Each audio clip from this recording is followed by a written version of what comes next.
What does it mean for something to be a hidden gem?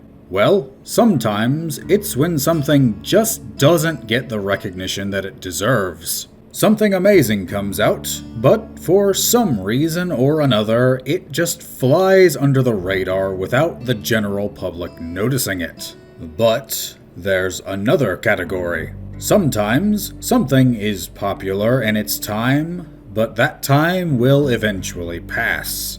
The attention given to it will wane over time, and it can fade into obscurity. Spice and Wolf is a series that fits into that latter group. Years ago, I would meet many people who had seen it, but that has become less and less frequent as time has progressed. So let's hopefully take a small step at correcting that. Our protagonist, Kraft Lawrence, is a traveling merchant in a setting similar to late medieval Europe. He makes his living by buying and selling whatever is doing well in the market at the time, or better yet, gathering information and predicting what will be doing well in the near future. I don't speak German neither. I'm here for money. Money! As one can imagine, this sort of lifestyle is far from stable, and it leads to periods of feast or famine for Lawrence. Assuming he plays his cards right, he stands to make a ton of coin from trading. If he blows it, however, he can lose it all. He's got a shrewd mind, though, and he doesn't deliberately try to bring bad fortune to others for his success. To have made it anywhere living this way, he would have to be intelligent and calculating. His main dream, however, is to own a shop of his own in a town, leading to a much more stable life without the risk of going under from a bad guess. No, thank you. I don't need a legend, but I will need you to pay for your own meals. It's not like this is an easy business. I am not the sort who would not try to make me jealous. It's a lucky thing for you I like selfish, possessive girls who hate themselves. Actually, an old acquaintance of mine dealt in apple futures. He put more than half of his assets toward it. I don't know where those apples were from, but his investment would have probably more than doubled by now. I should have gone that route, too. I have a good nose, too, and wearing that will make my nostrils curl. Well, maybe this is your chance to learn some humility. Trust me, your personality would benefit. Our story begins proper as he buys wheat from the village of Paslow to be sold elsewhere. Food and its components, after all, are things that will be needed at all times, so it's not a bad load of cargo. Where things veer off the beaten path, however, is when he meets our deuteragonist. He finds a girl sleeping in his cart, and most bizarrely, she has the ears and tail of a wolf. Admittedly, they're more a color associated with foxes, but that's beside the point. This girl's name is Holo, and she is a wolf deity with the ability to influence harvests. Paslow used to revere her, but after they discovered a more efficient means of farming, they no longer hold her in high regard. Indeed, there has been growing resentment of her over the past several generations. Unbeknownst to them, Holo never truly abandoned them or their deal with her. It was simply that the land itself could not sustain heavy harvests every year, and sometimes she would need to reduce the yield of their fields. I am altering the deal. Pray I don't alter it any further. Thus, Holo wishes to return to the far north from whence she came, and she strikes a deal with Lawrence for him to take her there. And so the pair set off on their merry, and sometimes not so merry, journey. While Lawrence tries to get straight to the point, Holo has plenty of fun teasing him and seeing just how flustered she can make him. She can sometimes come off as haughty or cold, but she's not malicious. Given her nature as a being that isn't human, Holo has quite different takes on the world and human society than Lawrence. She also must learn about how money works, which helps the audience understand as well. Having a character learn something so that the viewer can as well is a tried and true writing technique. Would you like me to explain the trick? I am not asking for your help, but if you would like to tell me, I will not stop you. Who buys that many apples? You are the one who told me to buy as many as I wanted. When I am drunk, I am less likely to interrupt your planning with my obstinate chattering and more compliant to your whims. It is a relatively inexpensive investment. What does that mean? You only ever consider the way in which you make a decision when contemplating my choices.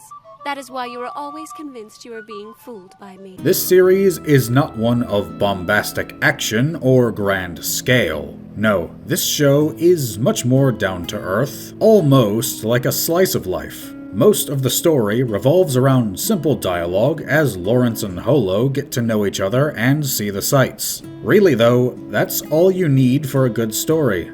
Good characters can carry even poorly written plots, and this one is certainly not poorly written. You see, instead of adrenaline-pumping spectacle, the conflicts in this series are about economics. Yes, you heard me correctly. Economics. Now, before you dismiss this show because of the thought of boredom, let me tell you that it is much more interesting than the description would imply. Yes, a big part of the plot involves knowing things like how different countries' currencies work, especially around that era. After all, if one nation's coinage has a higher quantity or quality of silver or gold in it, then it's going to be worth more than another's. The plot also hinges on what are the best things to buy and sell, as well as when to do so, but I promise you from the bottom of my rusty, sludge-ridden heart that you are not worse than I am at understanding economics, and even I could make out what was happening without issue. Seriously, my brain tends to shut off when math and economics are discussed. You'll be just fine when it comes to understanding the plot points of the show.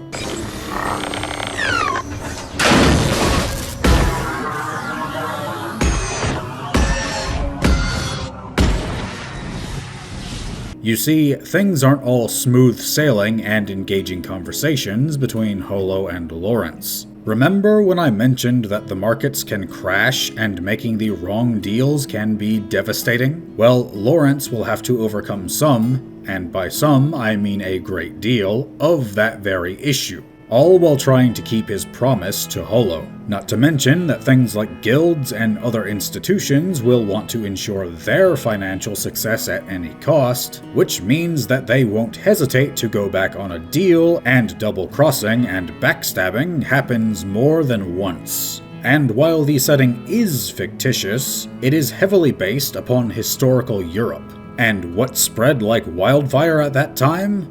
Religion.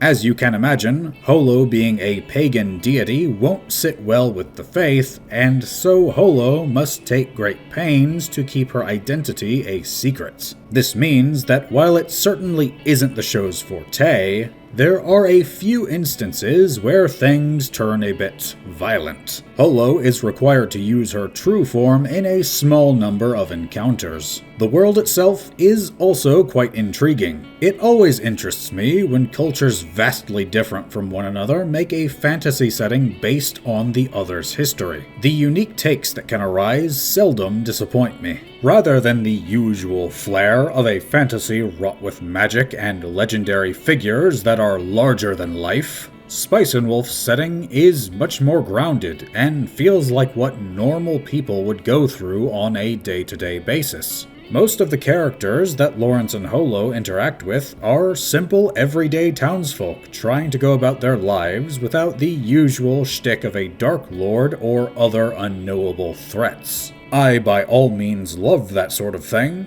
but not every story needs it. So, if you're looking for a slower, more grounded story to unwind and sink your teeth into, then give Spice and Wolf a try. As for scoring, in terms of objectivity, I would give this a 9. It tries very hard to establish itself and its rules, and to stick to them consistently. Given that the show explains how even worthless rocks can skyrocket in value if enough people believe that they are worth a fortune, helps to display the lengths that this show is willing to go to showcase how much thought was put into it. It seldom breaks from its established guidelines, and while I'm sure that someone far more versed in economics than I could probably point out some flaws in the system, it sticks to its guns and earns a high score in this category. Subjectively, I would give this a 7. I'm not always in the mood for this sort of thing,